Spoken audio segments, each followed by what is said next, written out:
real quick, I want to go through some of the games that are coming up and you guys give me your guys kind of predictions and thoughts on who's going to win, because I think this is going to be a really interesting week this week. So Saturday, January 22nd, that's 4 days from now, at 4:30 Eastern time, Eastern Standard Time, Eastern Time, the Cincinnati Bengals play the Tennessee Titans. What are your guys' thoughts? Score predictions. Personally, right now, real quick, I have the Titans winning this one. I feel like, I don't know.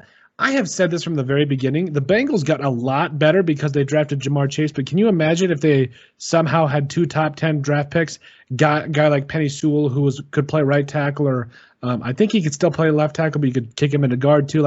If they were able to address that offensive line, and plus their defense is good, but it's not amazing. I take the Titans in this one.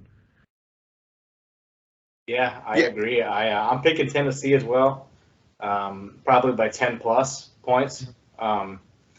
As soon as Derrick Henry went down on Halloween that game and broke his foot, I think a lot of people, including myself, my best friend is a Titans fan. We talk about him every day. He counted him out. I counted him out up the postseason. They're done. But to see them stay afloat and somehow get the number 1 seed without Derrick Henry, Ryan Tannehill has proven that he can win games without Derrick Henry. And I didn't really think he could. So he's proven a lot of people wrong. And I think it was a blessing in disguise to this offense to see what they can do without him. So now adding him back into the mix, I feel like their options have multiplied a lot. They can throw – they've got more depth at running back than they probably realized they had. They've got some good wide receivers. Obviously, they got A.J. Brown and Julio Jones, who got his first touchdown the last week of the season, which is ridiculous. I know he missed a lot of the season, but they're starting to figure out how to use these other pieces and not just give Derek 40 touches a game. So I think that's going to pay very large dividends for Tennessee.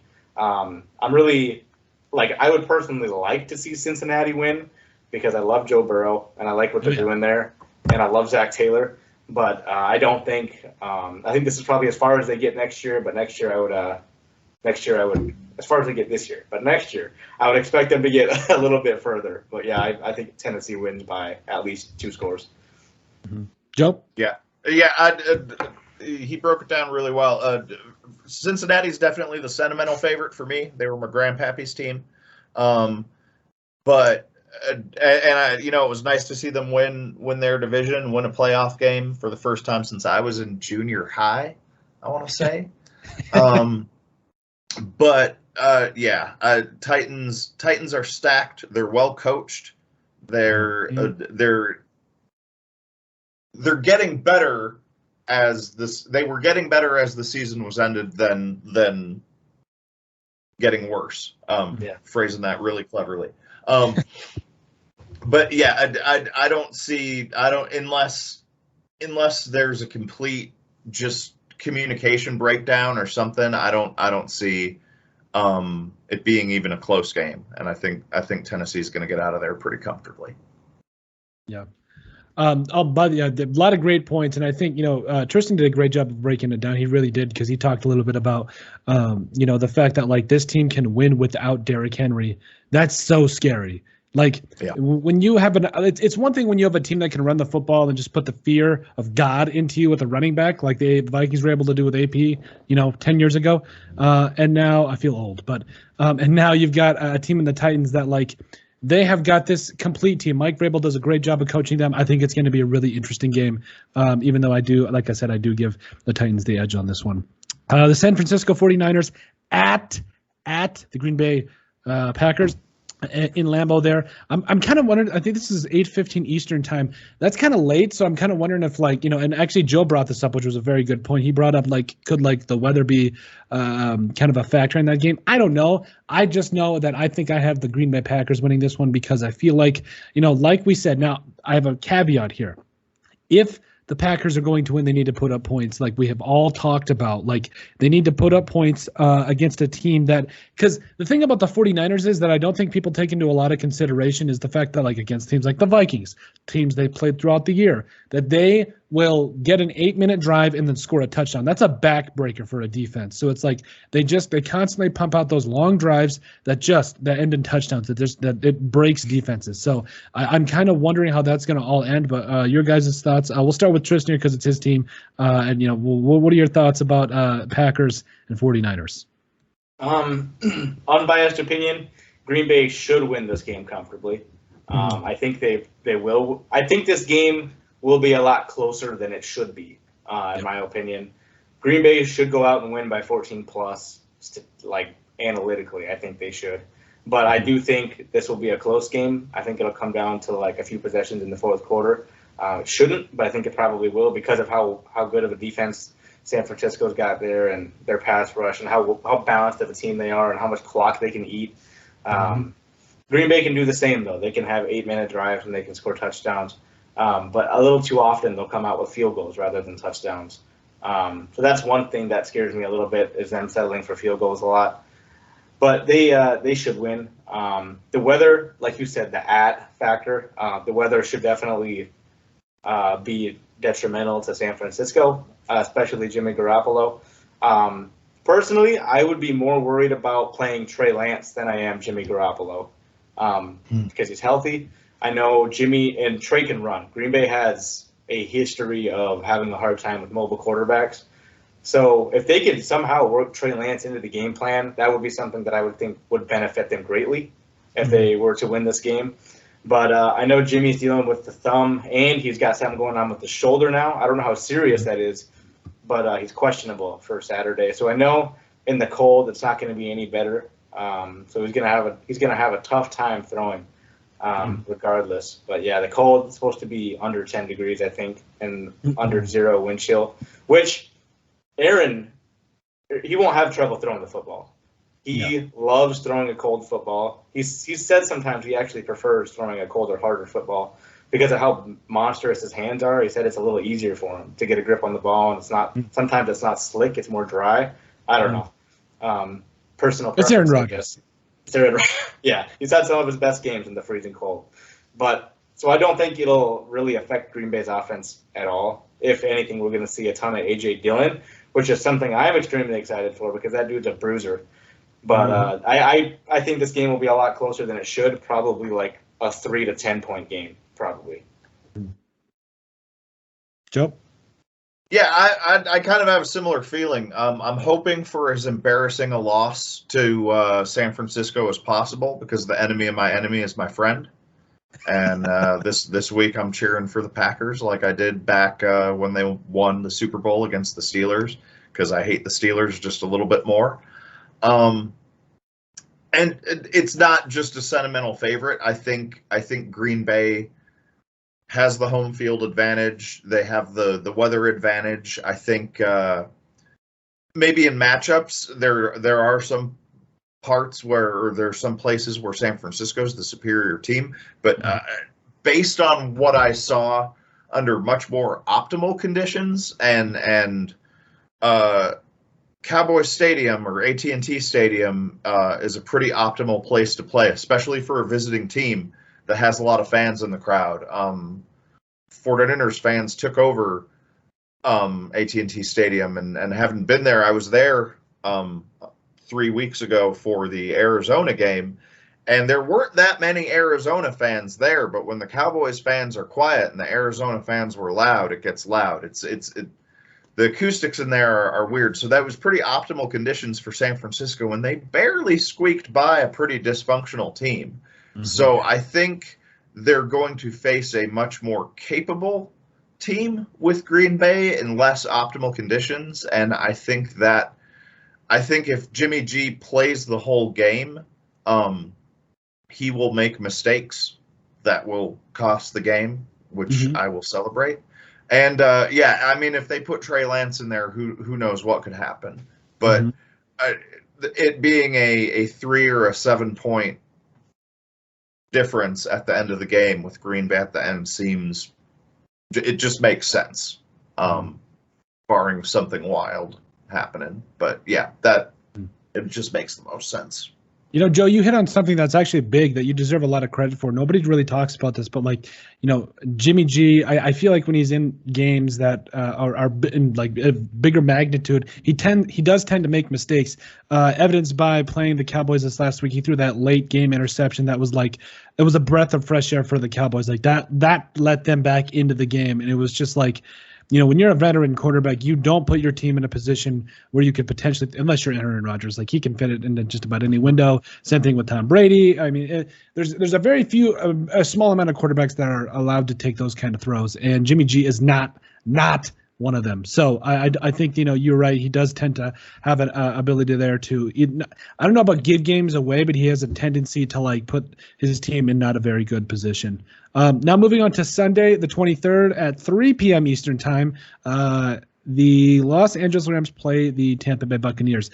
I'm actually very excited for this game because like Matt Stafford, like being in the NFC North for the last, what was it, 8, 9, 10 years he has been, it's like you want this guy to win a Super Bowl, like, or at least another playoff game, but at the same time, you look at who he's playing. Like Tom Brady is, I mean, I think we can all at least agree, like he's one of the greatest quarterbacks of all time. I know in my mind he's the greatest, but I also feel like this game it's got such a big bottom line. Like it really does. Like when you think about like Matt Stafford, if you are as good as you think, if he can play up to even a microbial, whatever, if he can play even up to a little bit of his talent, I think he can honestly. I think he can win this game and get into the NFC Championship game. I think it's huge. If I had to pick, I picked the Buccaneers because I feel like Tom Brady has just proven that he knows how to handle these closer games and these bigger games better than any quarterback in the league, other than maybe like Aaron Rodgers or Kirk Cousins. Just kidding. That last one. But you know, I think this is a big game. I take the Buccaneers. Tristan, who you got? I'm going to take LA. I'll pick the Rams. Okay. If the same defense shows up against Tampa that showed up against Arizona, especially in the first half, they're going to do the same thing to Tampa that they did to Arizona. And I wholeheartedly believe it. Regardless of who's at quarterback, regardless of what team it is, if that defense shows up and gets the same pressure or even close to the same pressure they got on Arizona's offense, it's going to be a long day for Tom. And he's also one of those quarterbacks, despite how good he is, similarly to Jimmy, like you guys said, he will give you at least 2 opportunities per game. With the interceptions or bad passes that could have been intercepted, he'll give you at least 2 or 3. I know he's the GOAT, but he'll do it still. He'll give you at least 1 or 2 that are either interceptions. He throws a lot of picks. I know he's got over double digits this year. But so you're guaranteed, if your defense plays well, you're going to have some turnovers that you need to capitalize on. And as long as the game is going in LA's favor, Matt Stafford will play very well. He plays with the flow really well. So if things aren't going well for Matt Stafford, then he doesn't play very well. He'll throw picks too, but if stuff's going his way, then he tends to play really well, which seems like kind of like a dumb statement, but it's extremely true for Matt Stafford. Like if your defense is playing poorly and you're giving up a lot of points and he feels the pressure, he's going to throw bad passes, irresponsible passes, and he's going to give the ball away. But I put my money on LA. That Rams defense that showed up last week was absurd. And I would expect them, this game, regardless of who plays in the NFC Championship game, this game has the biggest hype and like the biggest aura around it. I feel like it feels like a Super Bowl to me almost, because I feel like these are 2 of the best teams, probably the biggest hype, regardless if it's Green Bay, a rematch with Green Bay and Tampa Bay, or regardless of who it is. This is the biggest game in the playoffs, I think. Yeah, this is a big game. Joe? Yeah, I'm not sure if I agree 100% on the outcome, but I do agree that it's the biggest game. I mean, it's really hard to say because on one hand you have the reigning Super Bowl champions. They bring a lot to the table, but they do have slightly fewer weapons than they had last year. And statistically, they're not doing as well as they were last year at this time. And then you have the Rams who, after watching last night's game, they looked hot, and especially that defense. That defense just so many weapons there, and were able to, the way they were able to dismantle the Cardinals, who, while the Cardinals had been on a slide for a while, still had plenty of weapons there. So, man, I could see the Rams winning it. It really, I think it's going to be a tight game. I think it's going to come down to who has the ball last. And I agree with Tristan on it seems like a weird statement, but Matthew Stafford does play better when his defense is better. He's not like a Dak Prescott who can score 3 touchdowns in the fourth quarter to bring his team back to lose, 21-28 or whatever. Yeah. So yeah, there's a lot of things that kind of have to slide into place. The more I've been leaning towards the Rams all day, but it's so hard to count Tom Brady out. As long as he's there, he's a threat. It could be one of those situations where whoever gets the ball last wins that game, unless that defense really messes with him. So I guess I should just flip a coin and pick. I'm going to go with the Bucs because I just envision another Green Bay, Tampa Bay NFC Championship game, because it just makes the most sense to me. But I'll be pleasantly surprised if the Rams win. That'd be fun, and to get them one game, to have the potential of 2 Super Bowls in a row where you have the home team playing in their home stadium would be pretty wild. Yep. So I wouldn't be upset if that potential was even a game away. So yeah, I'll pick the Bucs, but with a heavy asterisk after that, saying it's going to be a close game, and I wouldn't be shocked if the Rams won it either. Yeah. Last game here, Buffalo Bills at the Kansas City Chiefs. This is a big game for a lot of different reasons. You've got a team that's like, I feel like the Buffalo Bills are that team that's just like they've been right here. I don't know if you guys watch any of like America's game, like those the champion game. Like sure. I watch them all the time because like there's like these teams that have been like on the heels of these certain teams, like just can't quite get over the hump. The 2000 Buccaneers were a great example. If you guys watch that America's game, Warren Sapp talked about how like, they would always lose to the Eagles, and like finally the one year he's like, we're not this year, and they went out and won the Super Bowl because of it. Like I feel like the Bills are that team. Like they have been so close against the Chiefs so many times that it's like this is it. Like they're the most equipped as they are, like right now is the most equipped they are to potentially at least take on the Chiefs and see how this ends up. For this one, I know I'm picking favorites here, but like I just feel like the Chiefs. I mean, they have Patrick Mahomes. Like it's just and that's why I picked the Packers too when we were talking about that game earlier. Like they just, when you have a good quarterback like that, like you go with what's hot. Like you go with the quarterback that in my mind, that like if he's healthy and that team is playing even a quarter of the way it can, it's like you just don't bet against them. Like I've made too many mistakes in this life, and that is one of them. Is I've bet against Aaron Rodgers, I've bet against Patrick Mahomes, and I just came out the other end a sad Vikings fan that realized when good quarterbacks play great quarterbacks, in my mind, I think Josh Allen is close to being a great quarterback. We've seen the outcome. So I truly believe that moving forward, this is going to be a game where it's time to put up or shut up. And that is exactly what this game is. I go with the Chiefs here. For the last one, here we go. Joe, give me your pick here real quick of the Chiefs versus the Bills. I'm going with the Bills. Wow. I think the Chiefs are a really good team, but like I've been saying since the day before the Super Bowl this last year, which you have kindly recorded for everyone to go back in the archives and check, the Chiefs are beatable. There's a method to beating them that was established by Bruce Arians and by the Tampa Bay Buccaneers last year, and that plan was available to anyone who sought to use it. Not many teams took advantage of that this season. But I saw a Dallas Cowboys team hold Patrick Mahomes to 18 points in a home game, in a game in Kansas City. I saw them lose some squeakers. I saw them blow out some teams. I think that if you harass Patrick Mahomes enough and you cover his receivers, because he has some good receivers, but his receiving core isn't what I'd call elite necessarily. I know you talked about Travis Kelce earlier, but I've seen Patrick Mahomes throw passes right into Travis Kelce's hand that bounced clean off.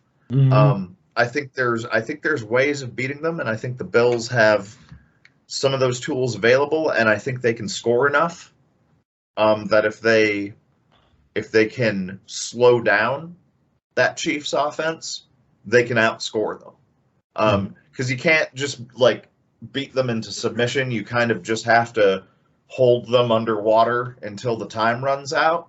And I think the Bills can do that. I think they've got momentum because they played last week. And I don't know. I'm just tired of seeing the Chiefs in the AFC Championship. So I'm still a little bitter about the way they beat the Cowboys earlier this season, and they deserve to. But I still think they're beatable, so I'm going with the Bills. I will say that was kind of a violent analogy, but we'll move on to Tristan. Beat them into submission or hold them under the water until they stop thrashing. That's kind of. No, I'm just kidding. I know it was more hold them back. That's just kind of dark. Sorry, Tristan. Go ahead. Bills or the Chiefs? No, I thought that breakdown was excellent, and I agree with it 100%. I'm picking the Bills. Wow. There's nothing to do with me disliking Kansas City. I like Kansas City, and I like Mahomes. But I think they're more beatable than Buffalo is. And their defensive backs, Buffalo's defensive backs are their whole secondary plays extremely well. And the way Micah Hyde flies around and that secondary flies around, as long as they utilize that blueprint and play that Chiefs offense a similar way Tampa did, a similar way other teams have done to limit them, then I think it should be fairly easy for Buffalo to beat Kansas City. And if that offense shows up, that showed up last week against the Patriots, I did not, regardless of how good that offense is and how good Josh Allen was, I didn't see that coming at all. I didn't think they were going to go out and score touchdowns every single possession of the game. And the Patriots defense, it's not like elite, but it's good. I mean, you're coached by Bill Belichick. It's a very good defense. Probably top 15 if I had to guess. I don't know what it is, but it's a good defense, respectable defense. So yeah, they're riding momentum. I agree with your take on you have to you got to put them underwater early. You got to go up by like 14, at least 2 scores early, and you got to keep it there. You can give them points, but as long as you're giving them points, you need to keep scoring. You got to keep them under you, and I think that's the way Buffalo wins it. I think if Kansas City gets out on top early, it's over. You have to limit them early. I think that's the same way you beat Green Bay too. You got to put them in a hole early, and you got to keep them beneath you. So that'd be the way they do it. But because of the momentum, because Kansas City is coming off a bye, I expect them to start a little slow, and I would expect Buffalo to start hot. So I would if I had to predict how the game goes, I would predict Buffalo comes out like 21-0 in the first quarter or first half, comes out hot, like 21-3, like very hot. And I would expect Kansas City to creep their way back into the lead and make it an interesting game in the fourth quarter. But I'm going to pick the Bills in this one just because I think they're more capable of a team. Defense-wise, their secondary is far superior to Kansas City's secondary. So yeah, just got to slow them down, make them make mistakes.